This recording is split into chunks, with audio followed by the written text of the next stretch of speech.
जौनपुर के गांव में धर्मेंद्र नाम का गरीब किसान रहता था। वो इतना दुखी था कि कभी कभी भूखे पेट सोना पड़ जाता था। भूखे पेट नींद नहीं आने से पूरी रात पेट सहलाता रहा। पर धर्मेंद्र के पास कुछ खेती लायक जमीन थी, जिसे गांव के धूर्त जमींदार ने कब्जा कर लिया, जिसकी वजह से धर्मेंद्र की हालत और खराब थी। एक दिन सुबह सुबह धर्मेंद्र जमींदार साहब, कृपा करके मेरा खेत मुझे वापस कर दो। फसल उगाकर अपना जीवन यापन कर लूंगा। पिताजी ने आपका कर्जा भी उतार दिया था, अब तो उस जमीन पर मेरा अधिकार होना चाहिए। क्या कहा? अधिकार? तेरे बाप ने मुझसे कर्ज लिया था, दे नहीं पाया, इसलिए अब वो खेत मेरा है। चल निकल निकल, हरिया ओ हरिया।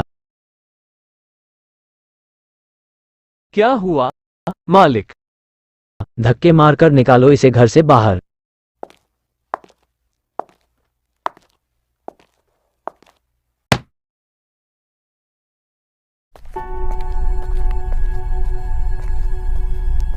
क्या हुआ जी? इतने उदास मुंह लटकाए हुए क्यों आ रहे हैं? जमींदार ने मुझे धक्के मारकर घर से निकाल दिया और खेत वापस करने से साफ साफ मना कर दिया। समझ नहीं आ रहा कुछ, अब आगे क्या होगा, घर का खर्चा कैसे चलेगा? भगवान एक दिन उस दुष्ट को सजा जरूर देगा। क्यों ना आप बाजार में जाकर लोगों का सामान उठाकर उनके घर पहुंचा दिया करो, कुछ पैसे तो मिल ही जाया करेंगे। पर शायद धर्मेंद्र की मुसीबतें अभी कम नहीं होने वाली थी। जो मूसलाधार बारिश शुरू हुई तो रुकने का नाम है नहीं ले रही थी। 3 दिन से बारिश हो रही है, कोई काम भी नहीं मिलेगा अब।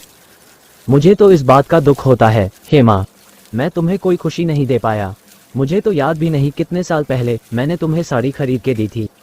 ऐसा मत कहो जी, दुख सुख सब हम साथ में काट लेंगे। भगवान कभी हमारी भी सुनेगा। अब इतनी बरसात में कौन दरवाजा खटखटा रहा है? तुम रुको, मैं देखता हूँ। आता हूँ भाई, आता हूँ।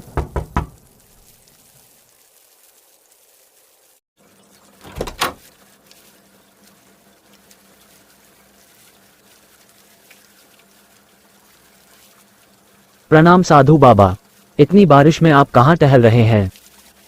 टहल नहीं रहा बेटा, सालों बाद मैं अपने आश्रम अपने गुरुदेव से मिलने जा रहा था, तभी बारिश शुरू हो गई। लोगों से आश्रय ले लेकर चल रहा हूँ। भूख लगी है बेटा, कुछ खाने को दो।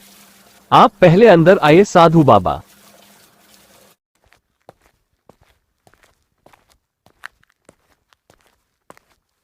आप बैठिए साधु बाबा, मैं कुछ खाने को लाता हूँ।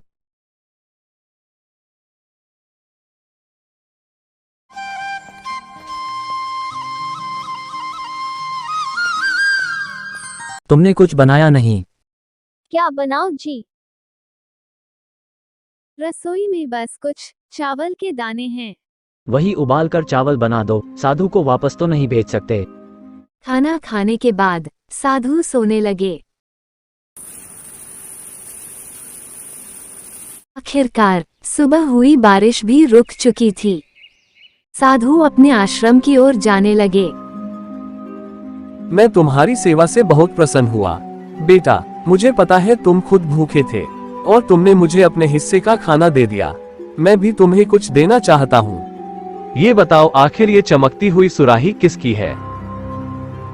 मेरे पिताजी एक लोहार थे, उन्होंने बनाया था इसे। मुझे इस सुराही से बहुत लगाव है, इसलिए हमेशा आंखों के सामने रखता हूँ।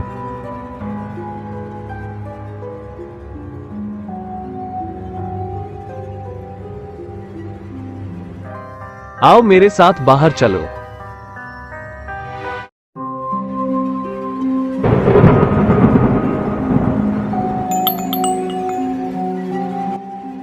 ये लो रिक्शा, आज से तुम इसे चलाकर अपना जीवन यापन करना, परंतु एक बात सदैव याद रखना, तुम्हें इस रिक्शा से तभी लाभ होगा जब तुम इससे कमाए हुए पैसों से गरीब और असहाय लोगों की मदद करोगे, परंतु कभी लालच मत करना।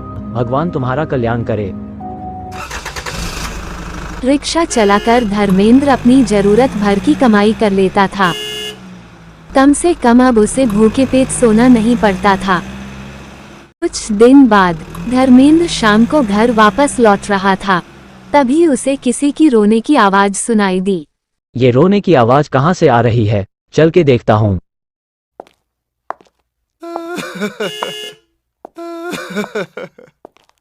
क्या हुआ बाबा, आप रो क्यों रहे हैं? क्या बताऊं बेटा, अपनी पत्नी की दवा लेने बाजार जा रहा था, किसी ने मेरी जेब काट दी। जमींदार से ब्याज पे पैसे लिया था।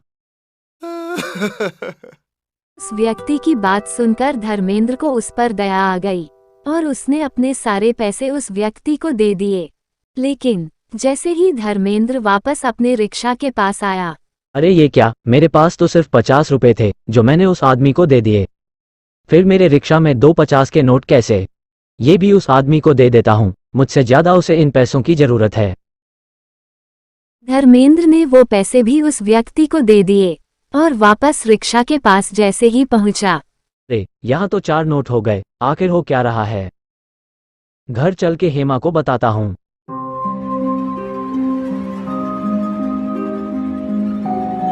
हेमा, आज तो कमाल हो गया। मैंने एक जरूरतमंद की मदद की, पर मैंने उसे जितने भी पैसे दिए, वापस आकर रिक्शा में देखा तो उसके 2 गुने पैसे मिले। मुझे तो यकीन ही नहीं हो रहा। ये शायद साधु बाबा का आशीर्वाद है। उन्होंने कहा था लोगों की मदद करना। हो सकता है हम लोगों की जितनी मदद करें, भगवान हमें उसका 2 गुना दे। हो सकता है, पर ये साधु बाबा ने सुराही के बारे में क्यों पूछा था? अब आप ये सब सोचना छोड़ो और जाओ, बाजार से सबकी लेकर आओ।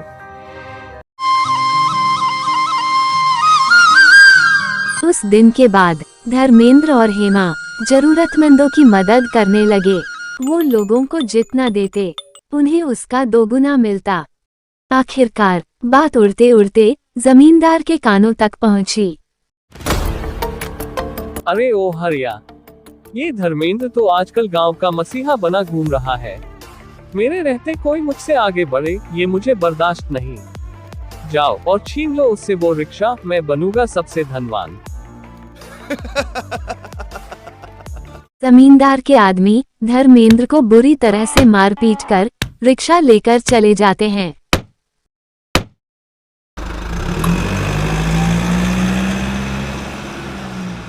लेकिन उधर जमींदार के दिमाग में कुछ अलग ही चल रहा था। उसने अपनी सारी जमीन जायदाद बेच के खूब पैसे इकट्ठा कर लिए। सुनो हरिया, मैं जा रहा हूँ रिक्शा चलाने। जो भी पैसे मिलेंगे और जो मुझे मेरी संपत्ति बेचकर मिली है, सभी पैसे मिलाकर गांव वालों में बांट देंगे। फिर साधु के चमत्कार की वजह से सारे पैसे 2 गुने हो जाएंगे, फिर 4 गुने। मैं तो इस दुनिया का सबसे अमीर आदमी बन जाऊंगा। जमींदार ने अपनी सारी संपत्ति गांव वालों में बांट दी और वापस आकर रिक्शा के पास पैसे 2 गुने होने का इंतजार करने लगा। अब तक तो पैसे 2 गुने हो गए होंगे। अरे ये क्या, पैसे क्यों नहीं आए अब तक? हो सकता है कुछ वक्त लगे, कुछ देर इंतजार कर लेता हूँ। जमींदार इंतजार करता रहा। घंटों बीत गए, फिर दिन भी बीत गया। आखिरकार जमींदार को समझ आ गया कि अब पैसे नहीं आएंगे। इस सदमे में उसका हाल पागलों जैसा हो गया। अब उसका सब कुछ खत्म जो हो गया था।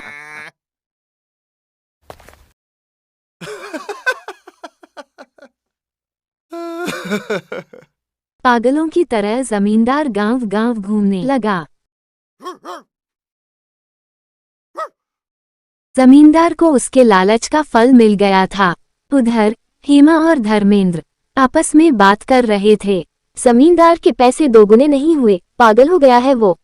लेकिन मैंने सुबह एक औरत तो 20 रुपए दिए, वो तो 2 गुने हो गए। हो क्या रहा है जी? मैं समझ गया सब। साधु बाबा ने रिक्शा इसलिए दिया था ताकि मैं पैसे देखकर आलसी ना हो जाऊं। मतलब रिक्शा में नहीं बल्कि इस सुराही में शक्ति है। साधु बाबा ने अपना हाथ इस सुराही पर फेरा था।